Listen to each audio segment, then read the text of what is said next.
Hello everyone, welcome back.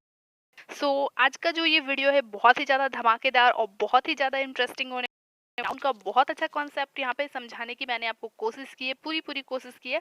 और मैं आपको बता दूं कि आपको बहुत अच्छा कंटेंट यहाँ पे मिलने वाला है। ये जो सीरीज़ में आज हूँ, इसमें पहले मैं आपका पूरा ग्रामर स्ट्रॉन्ग करूंगी और देन आप जा करके इसमें reading comprehension, parajumble, cloze test, filler, sentence starters, connectors और जितने भी आपके पैटर्न के क्वेश्चंस एग्जाम में आते हैं हर एक चीज़ यहाँ पे क्लियर होगा। आपको बस करना इतना है, चैनल से जुड़े रहिए। और इतना कुछ आपको मिल रहा है तो बदले में एक चीज़ मैं भी आपसे बोलूँगी यहाँ पे कि आप भी जो है इस चैनल को मिनिमम 5 लोगों तक शेयर करें। हर एक पर्टिकुलर स्टूडेंट, आप अपने 5 फ्रेंड्स को या उससे ज़्यादा आप जितना शेयर कर सको प्लीज़ प्लीज़ प्लीज़ आप शेयर करें, ठीक है।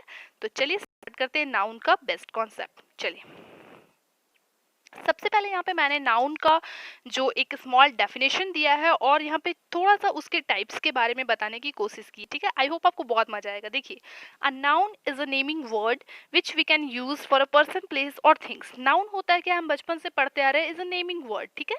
और किसके लिए यूज होता है? पर्सन के लिए, प्लेस के लिए या थिंग्स के लिए। अब देखिए टाइप्स ऑफ नाउन, यहाँ पे 5 टाइप्स ऑफ नाउन होते हैं। Proper noun, common noun, collective noun, abstract noun and material noun. Proper noun Hindi meaning क्या होता है? व्यक्तिवाचक संज्ञा। कॉमन नाउन जातिवाचक संज्ञा, कलेक्टिव नाउन समूहवाचक संज्ञा, एब्स्ट्रैक्ट नाउन भाववाचक संज्ञा और मटेरियल नाउन द्रव्यवाचक संज्ञा, ठीक है। सबसे पहला पार्ट हम देखेंगे प्रॉपर नाउन। प्रॉपर नाउन क्या होता है मैंने सिर्फ यहाँ पे उसके बारे में थोड़ा सा समझाया, ठीक है। देखिए, generally used for a person, place and organisation. ये मेनली क्या होता है? पर्टिकुलरली किसी पर्सन के लिए, प्लेस के लिए या थिंग्स के लिए यूज होता है, ठीक है। नाम से ही प्रिटी मच क्लियर होगा आपको कि नाउन दैट मीन्स व्यक्तिवाचक संज्ञा। मतलब हम जब किसी पर्टिकुलर व्यक्ति की बात करें या पर्टिकुलर किसी प्लेस की बात करें या पर्टिकुलर ऑर्गेनाइजेशन की बात करें तो वो नाउन किस तरीके का होता है? वो नाउन होता है प्रॉपर नाउन, ठीक है। जैसे कि एग्जांपल है राम, पटना एंड यूनिसेफ। राम एक पर्सन का एग्जांपल लिया, पटना एक प्लेस का एग्जांपल लिया और ऑर्गेनाइजेशन यूनिसेफ, ठीक है। तो एक ऑर्गेनाइजेशन का एग्जांपल लिया यूनिसेफ, ठीक है। तो आई होप यहाँ तक कोई भी डाउट नहीं होगा। हालांकि इन सब चीज़ों का आपको कोई काम नहीं है, बट क्योंकि आपका बेसिक स्ट्रांग होगा तभी आप जो है अच्छे से चैप्टर्स को कर पाओगे, ठीक है। इसलिए मैंने एक छोटा सा यहाँ पे इसके बारे में भी समझा दिया है, ठीक है। आगे चलते हैं। नेक्स्ट है कॉमन नाउन। कॉमन नाउन क्या होता है? जातिवाचक संज्ञा। देखिए, generally use to denote a person, place और things in general. In general कहने का क्या मतलब है? जैसे कि हमने प्रॉपर नाउन में देखा कि वहाँ पे पर्टिकुलरली किसी व्यक्ति या किसी प्लेस या किसी ऑर्गेनाइजेशन की बात हो रही थी, बट यहाँ पे पर्टिकुलर किसी पर्सन की बात नहीं करेंगे, किसी प्लेस की बात नहीं करेंगे, थिंग्स की बात नहीं करेंगे, यहाँ पे इन जनरल बात करेंगे। कहने का मतलब है कि पूरे कम्युनिटी के बारे में बताएंगे। जैसे एग्जाम्पल देखिए, ह्यूमन, काउ एंड डॉग। तो अगर मैंने बोला ह्यूमन, तो मैं पर्टिकुलरली किसी एक पर्सन की बात नहीं कर रही हूँ, मैं ह्यूमन के पूरे समुदाय, पूरे जो है वो कम्युनिटी के बारे में बात कर रही हूँ। सिमिलर यहाँ पे डॉग और काऊ का भी ऐसे ही है। तो जब मैं बोल रही हूँ काऊ, जब मैं बोल रही हूँ डॉग, तो कंप्लीट उसकी कम्युनिटी, कंप्लीट उसकी जाति का बोध कराने के लिए यहाँ पे मैं कर रही हूँ। और कॉमन नाउन का हिंदी मीनिंग भी क्या होता है? जातिवाचक संज्ञा। आई होप आपको क्लियर होगा।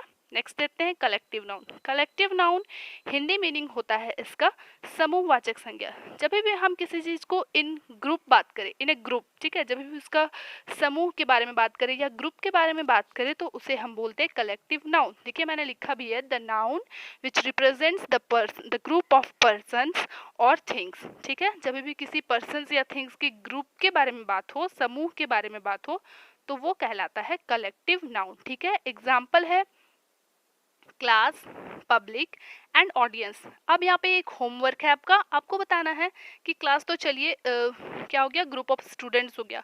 पब्लिक और पब्लिक और ऑडियंस जो है ये काफ़ी हद तक मिलता जुलता है, बट इन दोनों में एक छोटा सा डिफरेंस है। डिफरेंस क्या है? पब्लिक एंड ऑडियंस में डिफरेंस क्या है ये आपको बताना है, ठीक है। तो कमेंट में आप बताएं, मैं देखना चाहती हूँ कितने लोगों को इसका आंसर पता है। अगर आपको नहीं पता होगा देन मैं नेक्स्ट क्लास में इसे क्लियर कर दूंगी, ठीक है। चलिए नेक्स्ट देखते हैं एब्स्ट्रैक्ट नाउन। एब्स्ट्रैक्ट नाउन क्या होता है? It is basically use to denote our feelings और इमोशंस। एब्स्ट्रैक्ट नाउन कहने का मतलब है कि भाववाचक संज्ञा। तो वैसे नाउन्स जो हमारे फीलिंग्स को बताते हैं, हमारे इमोशंस को बताते हैं, उन्हें हम बोलते हैं एब्स्ट्रैक्ट नाउन, ठीक है। जैसे एग्जाम्पल भी यहाँ पे लिखा है मैंने, हैप्पीनेस एंड सैडनेस, खुशी या फिर दुख, ठीक है। आई होप यहाँ तक क्लियर होगा। कुछ भी अगर आपको एक छोटा सा भी डाउट हो तो आप तुरंत कमेंट में मेंशन करना ना भूलें, ठीक है। चलिए आगे देखते हैं। ओके, आगे है यहाँ पे material noun. Noun which cannot be counted comes under this category. तो हर वो नाउन जिसे हम काउंट नहीं कर सकते वो इसी कैटेगरी में आता है, ठीक है। ओके तो हर वो नाउन जिसे हम काउंट नहीं कर सकते वो इसी कैटेगरी में आता है, इंक्लूडिंग ऑल मेटल्स, यहाँ पे मैंने लिखा है ब्रैकेट में, ठीक है। तो इसमें सारे मेटल्स भी आते हैं। तो देखिए एग्जांपल है milk, water, silver and gold. तो milk and water, these two are the example which we cannot counted, ठीक है, which we cannot count, and silver and gold, these two are the example of metals, ठीक है। तो जो milk और water है ये एग्जाम्पल है जिसे हम काउंट नहीं कर सकते, और जो सिल्वर और गोल्ड है ये एग्जाम्पल है किस चीज का, मेटल्स का, ठीक है। चलिए आगे देखते हैं। यहाँ तक तो हो गया नाउन्स और उसके टाइप्स। अब यहाँ से आपका शुरू होता है चैप्टर जो आपके एग्जाम ओरिएंटेड है। चलिए सम मोर इम्पॉर्टेंट फैक्ट्स। ऐसा क्यों लिखा है मैंने, देखिए बहुत सारे समय हमें ये कंफ्यूजन होती है कि कौन सा वर्ड नाउन है, हमें पहचानने में प्रॉब्लम होती है। तो आज मैंने कुछ वर्ड्स को दिया है, हर क्लास में मैं आपको कुछ वर्ड्स को बताऊंगी जिससे कि आपको जो है वो क्लियर होता जाएगा, ठीक है। तो यहाँ पे देखिए some words that end with tion, tanc, sion, ty are termed as noun। देखिए हर वो वर्ड जो कि एंड होता है किस लेटर पे, tion पे, tanc पे, sion पे या ty पे, वो टर्म्ड होता है नाउन के रूप में। जैसे एग्जाम्पल भी मैंने लिखा है, tion का एग्जाम्पल देखिए, 3 एग्जाम्पल लिखा है, affection, ambition and qualification. Next tanc का 3 एग्जाम्पल अगेन मैंने लिखा है, acceptance, acquaintance and reluctance. sion का भी 3 एग्जाम्पल यहाँ पे दिया है मैंने, कंसेशन, एसेसन एंड कंक्लूजन, ठीक है। और टी का यहाँ पे 4 एग्जाम्पल दिया है, एनेक्साइटी, कैपेसिटी, इक्वालिटी और क्वालिटी। तो इन लेटर्स पे अगर आपका जो वर्ड है वो एंड हो रहा है, दैट मीन्स वो वर्ड क्या है, एज अ नाउन आप ट्रीट करोगे, ठीक है। चलिए आगे देखते हैं। यहाँ से जो है वो रूल्स स्टार्ट हो रहे हैं, ठीक है। देखिए there are some nouns which are always used in singular form. कुछ ऐसे नाउन्स होते हैं जो हमेशा सिंगुलर फॉर्मेट में होते हैं। वे नाउन कौन से हैं, फर्नीचर है, इंफॉर्मेशन है, पोएट्री है, सीनियरी है, मशीनरी है, वुड है, एडवाइस है, लगेज है एंड इलेक्ट्रिसिटी है, ठीक है। तो ये नाउन्स क्या होते हैं, ये हमेशा सिंगुलर फॉर्मेट में यूज होते हैं। अब यहाँ पे ध्यान देने की बात दो है, एक तो ये कि ये सिंगुलर है, दूसरी बात ये है कि जितने भी वर्ड्स दिए हुए ये सारे के सारे अनकाउंटेबल नाउन है। और दूसरी बात ये है कि अनकाउंटेबल जितने भी नाउन होते हैं फ्रेंड्स, वे सारे हमेशा singular, as a singular noun हम काउंट करते हैं, ठीक है। जितने भी नाउन जिसे आप गिन नहीं सकते हो वो सब के सब हमेशा सिंगुलर होंगे, ठीक है।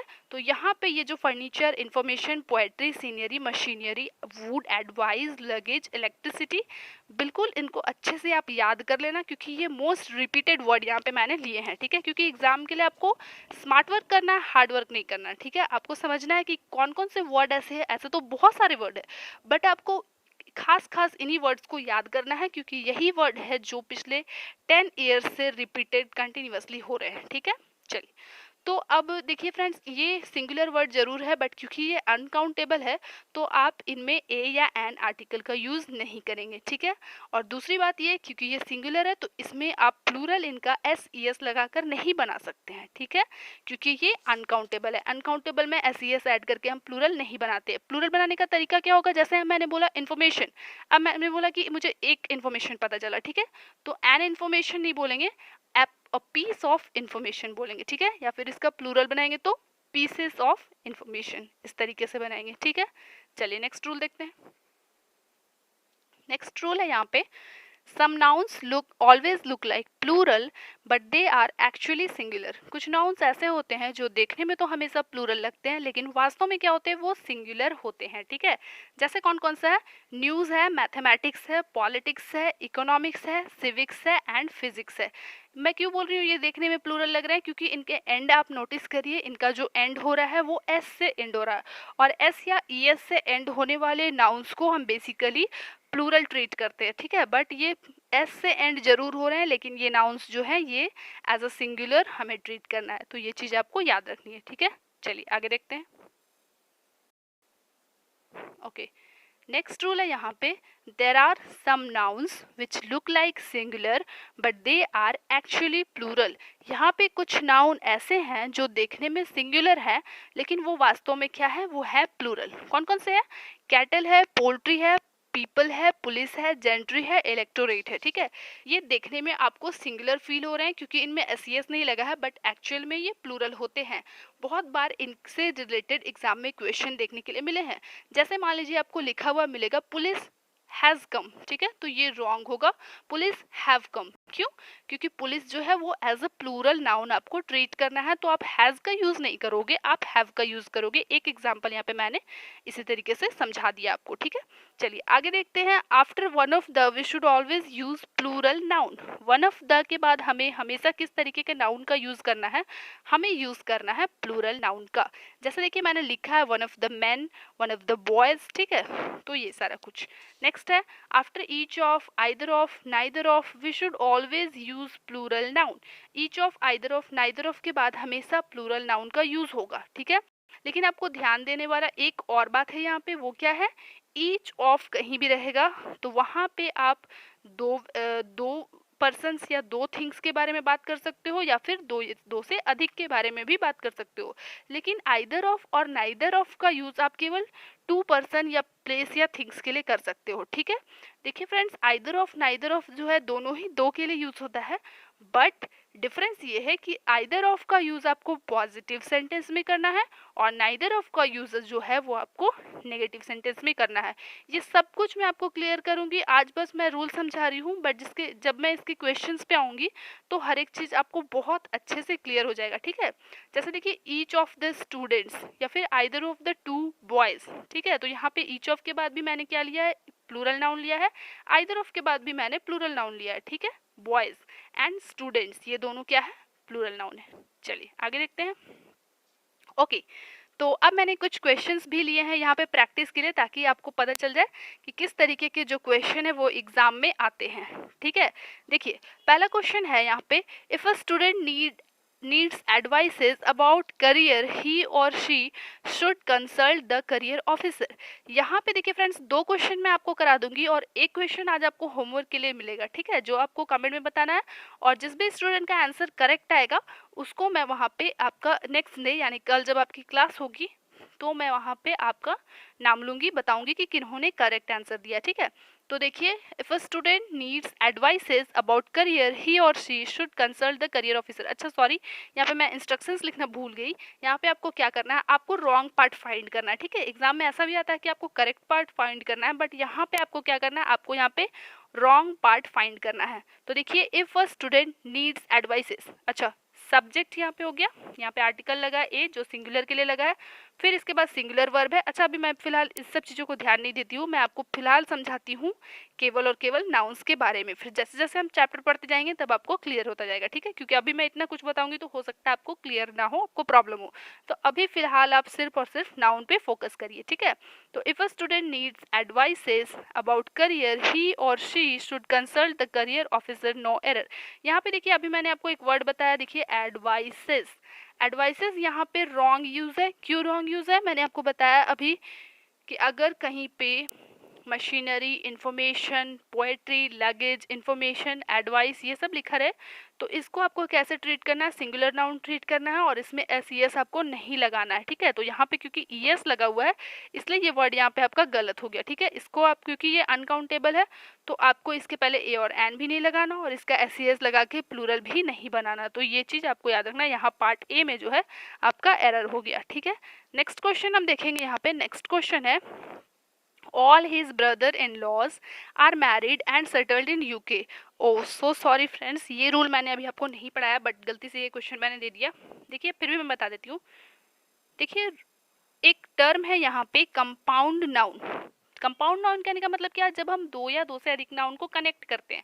किस तरीके के नाउन? देखिए जैसे मैंने बोला brother in law, sister in law, father in law, mother in law, या फिर मैन डॉक्टर, वुमेन सर्वेंट, ठीक है, वुमेन डॉक्टर, वुमेन टीचर। तो मैंने जो भी दो नाउन को अगर कनेक्ट करके मैं बना रही हूँ तो वो आपका कंपाउंड नाउन कहा जाएगा। कंपाउंड नाउन में आपको बेसिकली करना क्या है? जो आपका मेन वर्ड है, जो आपका रूट वर्ड है, आपको उसको प्लूरल करना होता है, ना कि उसके टर्म्स को, ठीक है। जैसे यहाँ पे इन लॉज, ये आपका इसमें ये ब्रदर इन लॉ, इसमें जो आपका है जो मेन वर्ड है, जो रूट वर्ड है वो है ब्रदर, ठीक है। अगर हम बोले केवल इन लॉज तो हमको वहाँ पे क्लियर नहीं हो रहा कि in laws, father in law, mother in law, brother in law, sister in law, किसके बारे में हम बात करें। बट यहाँ पे जब हमने वर्ड ऐड किया ब्रदर, तो यहाँ पे हमें प्रीटी मच क्लियर हो गया कि yes talking about brother in law, ठीक है। तो जब हमें प्लूरल करना है तो दैट मीन्स हम एक ब्रदर इन लॉ की बात नहीं कर रहे, हो सकता है एक से ज़्यादा ब्रदर इन लॉ हो। यहाँ पे आर भी लिखा है तो यहाँ से और भी क्लियर हो गया। तो हमें पता चल गया कि एक से ज़्यादा ब्रदर इन लॉ की बात कर रहे हैं, तो हमें जो है वो नाउन कैसा चाहिए, प्लूरल चाहिए। तो प्लूरल चाहिए वो तो करेक्ट है, बट हमें यहाँ पे प्लूरल अगर करना है तो हम ब्रदर को प्लूरल करेंगे ब्रदर्स, ना कि लॉज को करेंगे, ठीक है। तो ये गलत हो गया, यहाँ पे आपको करना पड़ेगा all his brothers in law, ठीक है, are married and settled in UK. I hope यहाँ तक क्लियर होगा। क्वेश्चन नंबर 3 जो है ये आपको होमवर्क में दे रही हूँ, एज अ होमवर्क आपको खुद करना है। क्वेश्चन है क्या, India is one of the leading okay, India is one of the leading film producing country in the world. यहाँ पे आपको फाइंड आउट करना है कि किस पार्ट में एरर है। तो ओके फ्रेंड्स, आज का ये वीडियो जो है काफ़ी शॉर्ट था, काफ़ी क्विक था, बट बहुत ही हेल्पफुल था। और इसी तरीके से मैं रोज़ आपका सेशन लूँगी, और ये सेशन ज़्यादा लंबा नहीं होगा, 15-20 मिनट का, या फिर धीरे धीरे अगर मैं देखूँगी कि यहाँ पे पॉजिटिव रिस्पॉन्स काफ़ी लोग जुड़ रहे हैं तो फिर ये सेशन मैं आपका और ज़्यादा बड़ा कर दूँगी, ठीक है। तो आपको टेंशन नहीं लेना है, बस आपको करना ये है, पढ़िए, अच्छे से पढ़िए, जो भी मैंने समझाया उसको नोट्स बनाइए, ठीक है। बहुत जल्द आपकी लाइव क्लासेस भी स्टार्ट हो जाएगी, ठीक है। तो अभी फ़िलहाल आप एक काम कर सकते हैं कि आप इसका अच्छे से नोट्स बनाइए, इसका जो भी आंसर होगा क्वेश्चन नंबर 3 का कमेंट में मेंशन करें, वीडियो अच्छी लगी लाइक करें, और please please please please share करें, ठीक है। तो आज के लिए यहीं तक, मिलते हैं नेक्स्ट वीडियो में, तब तक के लिए take care and thank you so much.